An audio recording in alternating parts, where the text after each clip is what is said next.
अभी तक रामचंद्र जी के ठेकेदार बने हुए लोगों से मैं ये कहना चाहता हूँ कि ध्यान रखना, इस बार जो पार्टी भगवान राम की बात कर रही है ना, वो पार्टी ऐसी नहीं है कि मुंह में राम रखती है और बगल में छुरी रख के चलती हो आप। इस पार्टी के मुंह में भी राम है और दिल में भी राम है और बगल में संविधान है। हम जब राम की बात करते हैं तो बगल में छुरी नहीं, संविधान दिखा के चलते हैं और दिल में राम लेके चलते हैं। तो इसलिए ध्यान रखना इस बार वास्ता ऐसी पार्टी से है आपका। विपक्ष के उस साथियों ने कहा कि अच्छा हुआ आप हमारे राह पे आए। नहीं साहब, हम तो हाथ जोड़ के कहते हैं आपका रास्ता बड़ा खतरनाक है, हम आपके रास्ते पे बहुत खतरनाक रास्ता है, बेहद खतरनाक, देश के लिए खतरनाक रास्ता है। आप देशभक्ति की बात तो करते हो, जिस रास्ते पे आप चल रहे हो उस रास्ते पे चलते हुए आप देशभक्ति की बात तो करते हो, लेकिन पूरे देश की राजधानी को पिछले 15 साल में आपको चलाने का मौका मिला है, एमसीडी की सत्ता। आप बात तो देशभक्ति की करते हो, लेकिन व्यवस्था कूड़ा चलाते हो। हम आपके रास्ते पे नहीं चलना चाहते। पिछले 15 साल में दिल्ली में जितना कूड़ा फैलाया है, हम उस रास्ते पे नहीं चलना चाहते। हमको दिल्ली की जनता ने जिस काम को करने का मौका लिया है, हम उसमें ईमानदारी से काम करना चाहते हैं और कुछ करके दिखाना चाहते हैं। ये हमारी देशभक्ति, हम कूड़ा फैलाने की देशभक्ति नहीं करते। ये बात तो देशभक्ति की करते हैं, लेकिन पिछले 15 साल में दिल्ली नगर निगम में एक भी नगर निगम का ऐसा स्कूल नहीं है, एक भी, जिसके बारे में ये दावे से कह सके कि हमारे नगर निगम के फलाने स्कूल में 5वीं क्लास में पढ़ने वाला बच्चा दूसरी क्लास की भी टेक्स्ट बुक ठीक से पढ़ सकता है। यह इनकी देशभक्ति है। 5वीं क्लास के बच्चे को 5 साल खा जाते हैं एक बच्चे का, और 5वीं क्लास में जब बच्चा पढ़ने पढ़ते पहुंचता है प्रमोट होके, तो उसको दूसरी क्लास की टेक्स्ट बुक नहीं आती। ये आपका रास्ता है, ये आपको मुबारक हो, हमें ये रास्ता नहीं चाहिए। हमारी देशभक्ति ऐसी नहीं, हम बिल्कुल ऐसी देशभक्ति नहीं करना चाहते हैं अध्यक्ष महोदय।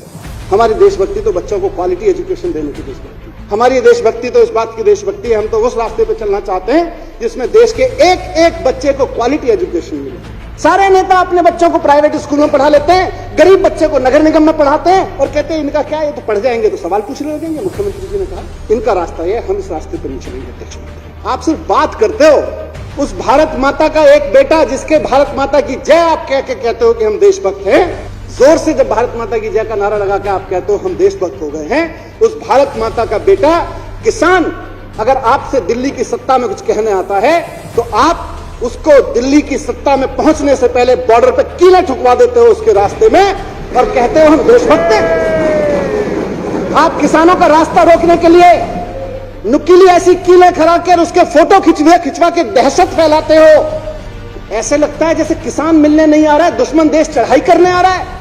आप किसानों से मिलने से रुकने के लिए, किसानों से सवालों से बचने के लिए उनके रास्ते में कीलें ठुकवाते हो और आप कहते हो देशभक्त हो। आपको ऐसा रास्ता मुबारक हो, हमको नहीं चाहिए ऐसा। आपने कहा, आप अपने शब्दों को करेक्ट कर लीजिएगा, हम आपके रास्ते पे नहीं आ रहे। हमको नहीं चाहिए कि किसान को देशद्रोही कहा जाए।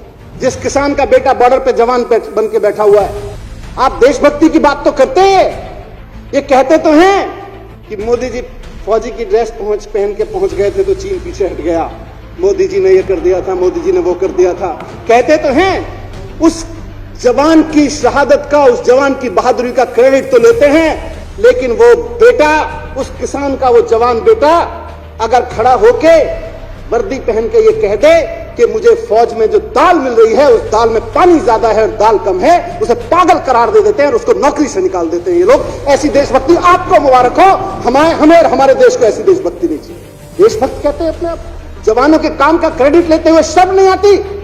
जिस जवान ने यह कहा कि मुझे दाल नहीं मिल रही है, दाल के बदले पीने का पानी मिल रहा है, उसको पागल करार दे दिया इन लोगों ने और उसको नौकरी से निकाल दिया इन लोगों ने, उसका क्रेडिट लेते हैं और कहते हैं हमारी राह पे चल रहे हो। ऐसी राह मुबारक हो जहां हम अपने जवानों को पागल कहते हैं। अगर वो हमारा जवान खाना खाने को मांगे और कहे दाल तो ठीक से दे दो यार, ऐसी आपको मुबारक हो, हमको वो रास्ता नहीं चाहिए। अध्यक्ष महोदय, आप देशभक्ति की बात करते हो।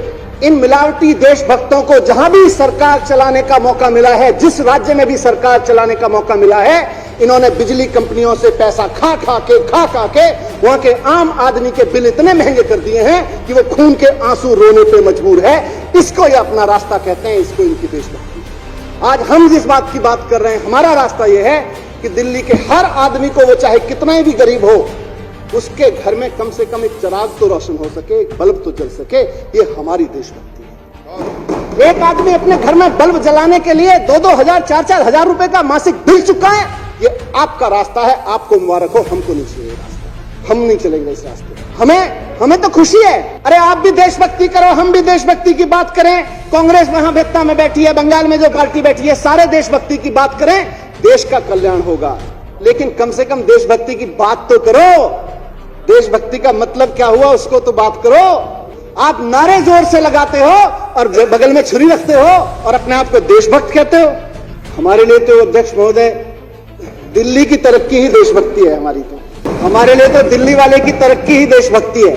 हर दिल्ली वाले की तरक्की हमारे लिए देशभक्ति है। लोग कह रहे हैं कि ये देशभक्तों की पार्टी और इनके नेता देशभक्त अरविंद केजरीवाल जी के होते ये विजन संभव था, वरना तो मुश्किल था। माननीय मुख्यमंत्री अरविंद केजरीवाल जी के विजन में पढ़ना देशभक्ति है और पढ़ाना देशभक्ति है। स्कूल खुलवाना देशभक्ति है, कॉलेज खुलवाना देशभक्ति है, अच्छे सरकारी अस्पताल बनवाना देशभक्ति है, मोहल्ला क्लिनिक बनवाना देशभक्ति है, महिलाओं के लिए मोहल्ला क्लिनिक बनवाना देशभक्ति। अरविंद केजरीवाल जी के मिशन में देश में तिरंगा, दिल्ली में तिरंगा लहराना भी देशभक्ति है और उस तिरंगे के नीचे खड़े हुए एक एक आदमी को मान सम्मान देना भी देशभक्ति है। हर भारतीय को, भारत देश के हर नागरिक को जो तिरंगे के साए में खड़ा है उसको बराबर का मान सम्मान देना हमारे लिए देशभक्ति, और तिरंगा फहराना भी हमारे लिए देशभक्ति है। किसी को छोटा बड़ा समझना हमारे लिए देशभक्ति नहीं है, सबको बराबर समझना हमारे लिए देशभक्ति है। सबको अच्छा बिजली पानी मिले, सबसे सस्ता बिजली पानी मिले, ये हमारे लिए देशभक्ति है। बुजुर्गों को तीर्थ यात्रा पे लेके जाएं, ये भी हमारे लिए देशभक्ति है। हम अपने बच्चों को खूब पढ़ाएं, महिलाओं के स्वास्थ्य का सबका ध्यान रखें और दिल्ली की सड़कों को साफ रखें, ये भी हमारे लिए देशभक्ति है। हमारे लिए दिल्ली का व्यापारी फले फूले, ये भी देशभक्ति है। दिल्ली के युवाओं को रोजगार मिले, ये भी हमारे लिए देशभक्ति है। हमारे लिए ये भी देशभक्ति है कि हमारे कलाकारों को सम्मान मिले। मुख्यमंत्री जी कहते हैं बार बार कि जिनको कुदरत से कम मिला हो उनको कानून ज्यादा दे दे, ये भी हमारे लिए देशभक्ति है।